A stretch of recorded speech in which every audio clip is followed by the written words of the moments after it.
Hello everyone, and welcome to our second season of Exploring the Mental Health Challenges faced by AAPI artists in contemporary Hollywood.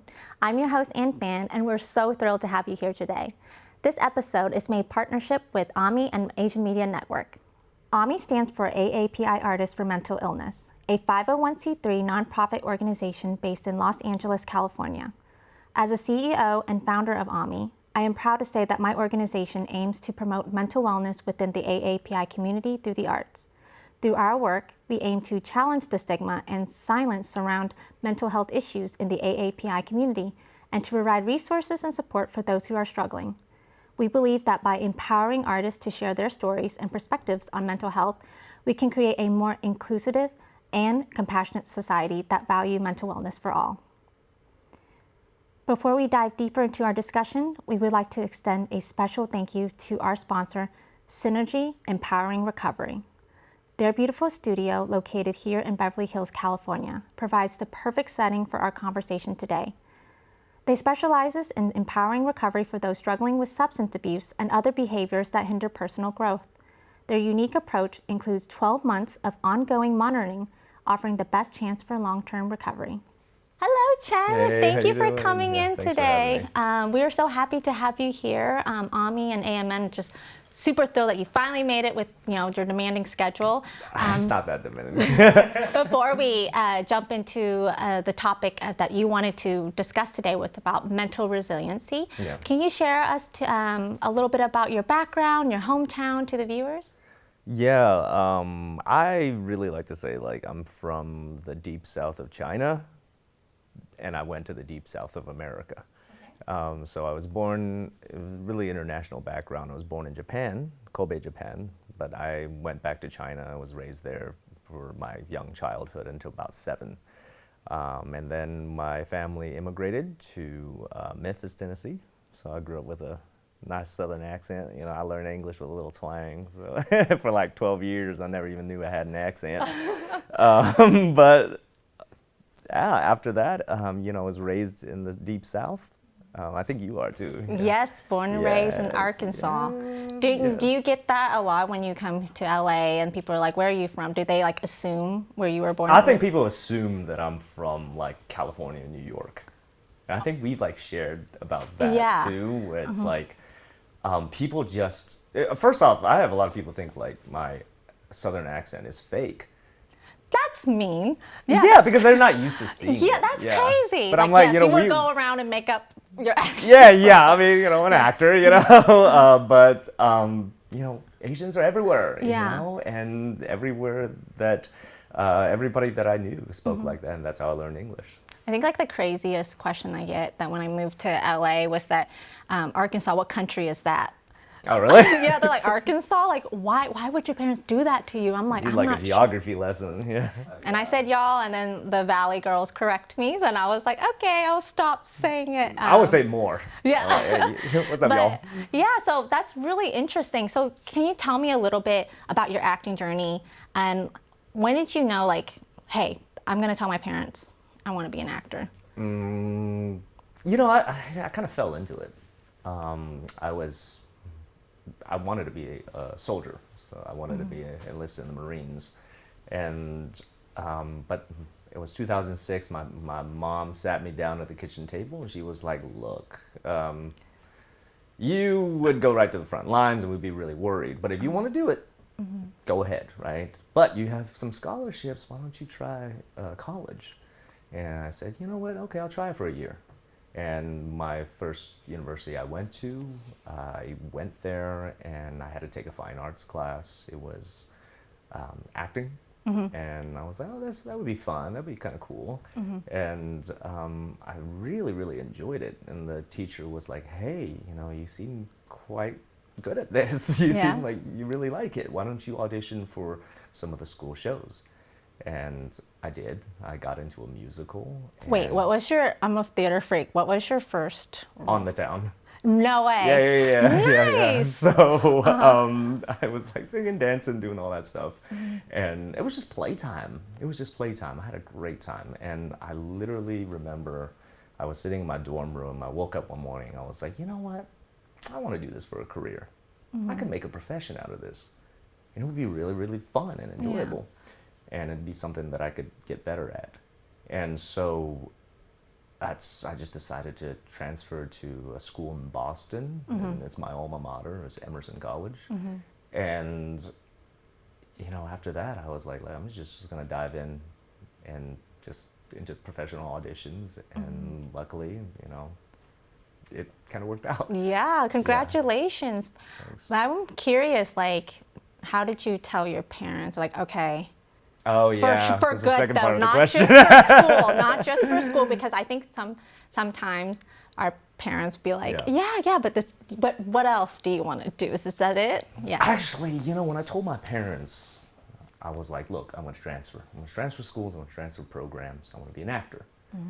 And my parents are not the most traditional Asian parents. Okay, and here's what I mean by that. Obviously, they were worried. The first question my mom said was, how are you going to make money? You're going to, like, pay for rent. And I was like, well, that's a fair question. She's like worried. She's really worried. She didn't know anything about it. And for me, and I was like, but I was like, look, I'll make it work. I'll make it work. They could feel how much I liked it. And they just were like, you know what? We have a saying in Chinese, which is in Chinese, they said, 追梦, literally chase your dreams. Just go chase your dreams. We support you. You could do this. And it's probably because their journey, immigrating and going to college after the Chinese revolution, the Cultural Revolution, they kind of had to do that, to 追梦, like literally had to chase their dreams and really dream big. That's probably why we ended up immigrating, being able to immigrate. So they kind of understood, but obviously they were really worried about just practical things. So I'm very, very grateful. I had a very smooth sailing with them being supportive. I think the hard part had been, because they don't understand, I felt like a deep need of like, I wish they understood more, but I wish they could understand. But they're supportive. But they are overall supportive. See, that's so beautiful, because you could tell that, you know, this is also their first time in life experience as being parents, but that some parents are not as supportive. They're very against it. And I could say my parents almost had a heart attack when I was like, I love arts. And they're like, no. A lot of people are. A lot of people are. Especially if they survived from the war. My parents survived from the fall of Saigon on April 30th, 1975. It was very difficult for them. So they have a very different outlook in life. So they want to be supportive. And I think at the end of the day, our parents just worry for our well-being. So that's so lovely that you told your mom that. And I bet she's just so proud now. And she's like, see, I told you to do it. I think she's relieved. I think she's relieved. Yeah, I think she's relieved now. Yeah. So I want to go into the questions that AAMI team put together just for you on the subject of mental resiliency. So we just talked a little bit about your background and how did you get into acting, but could you also share some insight into your journey into acting and how you've navigated the mental challenges along the way? Yeah, acting, I always like to say, the job of acting is easy and fun. Like, it's really fun. The journey and the profession of acting can be really mentally challenging.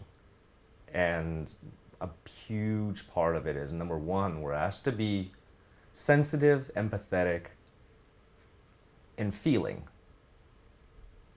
But this industry and the business can be the exact opposite. It asks you to be tough and resilient and let things fall. You know, you have to have a skin like a rhino, I think the quote was. So to really balance that out, that was a hard thing. That was a hard thing because you want to open up your heart and be vulnerable in your work. But then you have all of the things that come with it, including a lot of rejection, a lot of close calls, a lot of personal growth, because a big part of it is, you know, I believe, at least for me, I'll speak for myself, the connecting with human beings is understanding yourself and connecting with yourself and being cool with who you are, because you really are, I believe you really are infinite. So when you are able to do that, and continue to try to do that. You got to keep mining and becoming more self-aware in yourself. So that journey of itself is like coming to terms with your own traumas and being okay with who you are, all of yourself, your own uniqueness, all of your warts and all, right? That can be quite challenging. And obviously, all of the just the business just to keep going, because I think that the human brain, it doesn't really want to. It doesn't want to be out of control, right? It wants to know. It wants to be stable. It wants to know there's no like saber-toothed tiger over there to protect right? you, of course. Yeah, to naturally you want to feel like you have some sort of stability, especially in the industry that is so unstable, as you can tell, like post-strike and like just so much COVID. And that feeling of being out of control and that feeling of really just sort of being unstable, this is inherent in this business. I don't care how far and how high you go. It's just, you finish a job and you're unemployed, right? And you don't know what the next thing is. So it's never going to be like, it's like we live in LA, the sun's gonna come out. There's gonna be traffic, there's gonna be these things. You gotta just accept that. So that acceptance really in one word. Yeah, thank you for sharing that. That's actually, you've said it so well. And I've listened to the podcast, I think his name, I'm going to butcher it a little bit, Jim Quick. And what he talked about. Mind yes, guy, he was talking about overstimulations, how a lot of things require our attention. It makes us feel overstimulated, overwhelmed, feel the lack of control. And he said something about he likes to identify himself as a thermostat, not a thermometer. A thermometer, you go in the room, you change the temperature, you go up and down according to whatever the room temperature is. I love that. And a thermostat, it sets it, sets the temperature, and that's it. And what I think from that analogy can be used for work and life. Things are always going to change, but it's good that you set boundaries, you build up your resiliency, and you build up your confidence, and you don't fluctuate as much. Easier said than done. It's still working on that journey, and it took me a long time to even start to know to set boundaries. Yeah. So that's such a great example, and it's so much easier said than done, especially like you said, living in Los Angeles. They'll be like stuck in traffic, and I'll be like, what the heck? I'm like, I left like an hour ago and I'm scooting, but I learned to find ways to cope as well, coping mechanisms, and taking care of myself. So that's really good example that you set there. And I have a really interesting question here. It says that in embodying characters like Yao in Mulan, who exhibit strong emotions and loyalty, how do you ensure your mental resilience while delving into such intense roles? In other words, how do you prepare for that role? It's so funny that people ask me that. Maybe other actors are different. For me, I just kind of am able to drop it. Look, it's playing pretend. Your body feels the emotion. Believe me. It's like you really feeling it, your body feels it. And it's trauma. It's literally, you will feel the same physical. Your body doesn't know the difference. So, but at the end of the day, like your mind, our minds, we know that this is still playing pretend, like we're like on camera right now, it's like they're gonna call cut, and you can't pretend that's not cut. You can't deny that, right? But yes, I think to answer really your question, there's a lot of physical things, and I'm very kinesthetic. I've always been in my body, and I can feel the body sensations and all these things. I think number one, I've learned to just be okay with whatever I'm feeling. I'll be okay. It's okay to feel this. You can't control your feelings. You can't control the sensations in your body. Like right now, to be honest, I kind of have a headache, but that's okay. We have Tylenol in the back if you need it. Thanks. It's not that bad. We're not gonna torture you. Don't worry. Yeah, but what's wrong with that? What's wrong with feeling sad? What's wrong with feeling down? What's wrong with feeling these sensations? The mind starts to divide it like, oh, you shouldn't feel this, you shouldn't feel that, you should feel this, you should feel happy. Of course, you want to, but like that's where you are at. So I think number one, biggest thing I do is just sort of try to accept that, and also something really interesting I've discovered in my work happened when I started to accept that more. you really start to become more grounded. You actually realize, like, it might be engendered by the script, it might be engendered by the story, it might be engendered just by, like, you didn't have enough sleep, you know, all of these things. So it's just accepting all of that stuff in your body is okay. I think that would be step one for me, of like, hey, how do I let go of like these intense emotions that I'm playing with? Okay, so Right. it's acceptance, and do you do any like physical exercises to loosen up if you say you have stored trauma somewhere like your neck, any kind of physical Personally, activity? I don't, but I will say this: I have a pretty good meditation practice. I was going to get to that as number Oh. 2. So I try to meditate every day. I do transcendental meditation, TM. So it's like 20 minutes twice a day. And that really sort of lets my body, and it's basically you have a mantra that you kind of think about and keep thinking, and then you sort of allow yourself to let your body kind of take over. Your body, in whatever your mind is, whatever's going on in your mind, you just let your body kind of sort of like reset itself, because I think your body is naturally wanting to go into homeostasis, trying to balance itself. So that's pretty much what I do. Well, to when sort did of let you go of start it. that meditation? Like, how long have you been trying that? I think like 7-8 years now. 7, 8 years. Who Yeah. introduced you to it, or like was it just something? Google, you man, Google. I Aw. was like, hey, I really, I could use some meditation. I heard it was good, Yeah. know, and it really is. It lets my body sort of like reset. It lets my body and my mind, because they're Yeah. connected. It lets you reset your body a little bit. Yeah. Yeah. Well, thank you for that. I might need to start going back on the Calm app. I Yeah, go yeah, to therapy, but I it's was always, great. I'm not good with meditation. I'm not, and I'm trying Okay. a little hard. I'm more like into physical activities, like riding horses. But that is your Like, meditation. that is my That meditation, but I I'm mean, trying to it could shut be my mind down. I'm like, shh. But you know Tough it what? up. But like you know? can't, right? Like if I shut my mind down completely, I'd be dead. It's Like, okay. Yeah. I just Like, calm myself down, Yeah. but you know what I'm saying. But exactly. Yeah, Thank yeah. you. This is actually an exciting one. The Hollywood Reporter article has stated that Avatar: The Last Airbender premieres at #1 on Netflix for 2.56 billion minutes Yeah, viewed, yeah. and number 4 is Warrior. Yes, Yes, on the little Max show that good. at Netflix for 948 million. You stated on your social media that it was the audience viewers that made it possible. Congratulations. Thank you. Yeah. How do you feel? I was like, pleasantly shocked and surprised. We know it's look, it's a fun show. It's a really good show. We're very proud of the work, and we love our show. But we're just thrilled that audiences are able to, not only they've been supporting us since day one. We have the best fans, but also new audiences are able to see it, and they've really embraced it a lot. Yeah, I'm thrilled. And I absolutely love good writing, cinematography, the makeup, the hair, Yeah. incredible. Yeah. And I hope to see figurines of you. Oh, really? Yes, I hope so. Well, that'll Yeah, make 2 of us. I'm that person. I love Walking Dead. Yeah, And I yeah. love the figurines that they have. That is just really cool. And I want to note that your hair is way longer.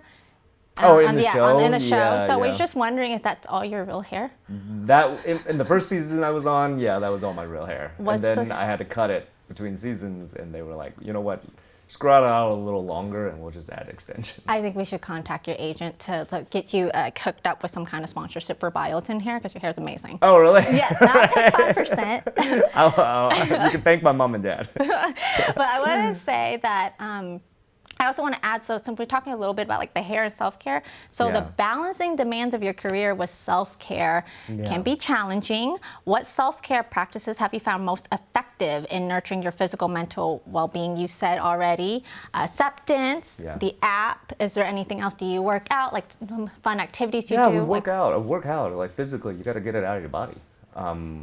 That to me is super important. I'll be honest, like I'm not the best with self-care, because I kind of push myself a lot. I'm a hard worker, and Yeah. and that what I'm trying to do this year is really to sort of get my sleep schedule, like my sleep hygiene. Yeah. Sleep is so important. And I'll share with you, because like when I first started in this industry, you know, like most people, I had to get a side job, and you know, and I became a bartender. So I worked in nightlife in New York City. It was like 4 a.m. when we finished. How fun. It is fun until like, it's like you a know, party until you go home and hear the music playing in your head. well, You're like, you turn know, it off. it was like I think I'm a natural night owl, but oh my God, that really like kind of like messed up my sleep schedule for permanently. And I'm like, you know what? I'm gonna try to make sure that I can get my sleep on a healthy, consistent schedule, because that's what I've noticed. I don't know if you noticed that. Absolutely. Like, I mean, if you're tired, you're just like so easily like shook, right? I'm a Right. doctorate student on top of working healthcare, on top of doing 501c3 nonprofit, and part of doing this and partnering with Yeah, yeah. AMN. I love AMN. Don't come for me. It's exhausting, and I realize mental health also includes a healthy brain. That means sleep, eating like good food, Yeah, good yeah. whole foods, Yeah. and not being around people that drains you, and being around supportive people. Yeah, And it's yeah. okay to seek help, seek professional help from family or friends or from professionals. So I realized that it's a lot. And I think as actors, I think we're so used to staying up overnight, finishing things, doing work. Yeah, So yeah. sleep is one of those things. So I want to jump into this question set that is from the viewers. Okay, so we're trying something new, and we allow people to go on the website and kind of submit questions for actors. So the first question I'm going to ask is a little bit repetitive, but for young AAPI individuals aspiring to enter the entertainment industry, what kind of advice would you offer to help them to navigate potential challenges, especially at this time? To navigate challenges, how? Navigate challenges in terms of trying to make it into this industry, or just overall dealing with themselves? From the question, it says entertainment industry. Okay. You know, it sounds so corny and cheesy, but Okay. be authentic to yourself. Really be authentic to yourself. That's what I mean by that. It's like only you are who you are, how you see the world, how you go about the world, all the things that you're feeling. It's again that thing of acceptance. That's enough. In fact, we crave that. I crave that, to see somebody just being quote unquote themselves. That's so hard in the world Isn't that we that live hard? in. Isn't that hard to just be like okay with where you are? I believe this is, it's a ritualistic art form, which means there's a communion between audience and performer. Audiences crave to see somebody just being who they are, where they are. They're okay with it, and when they're okay with that, we are okay with that. We actually like really start to like come in and really want to see that, and that right there is I think what the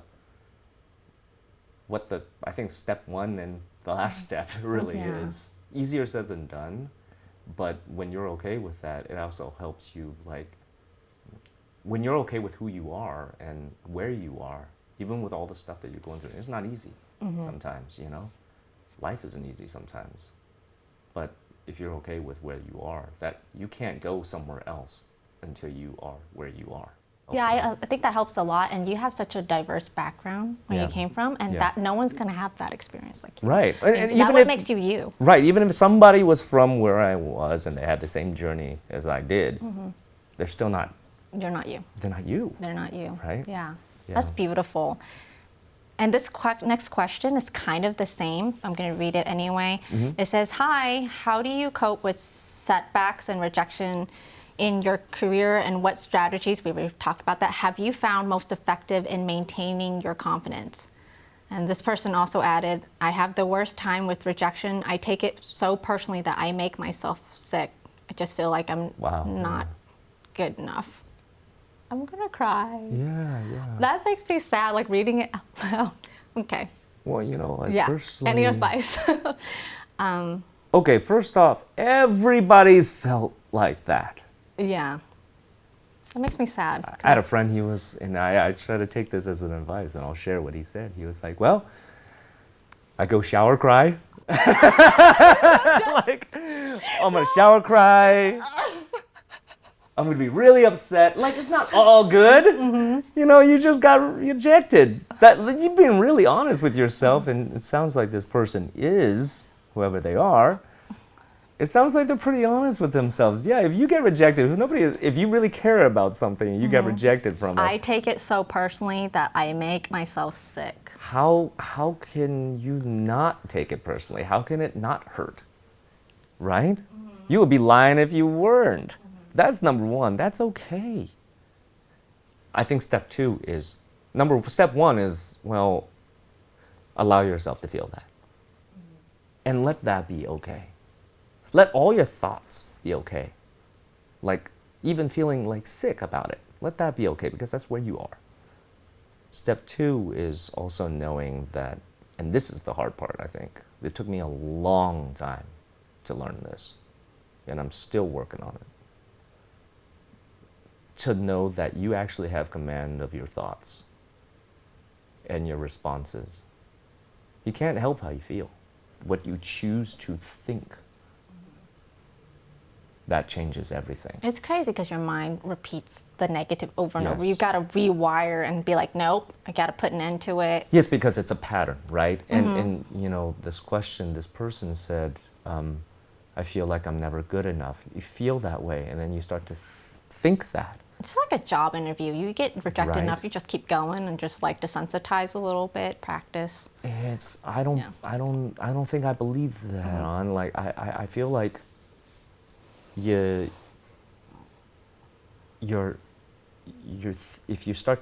it's okay to feel that, and then that thought might come up, because that is a thought, not a sensation, right? That is a thought. I'm not good enough. And we've all had that thought. I'm not good enough.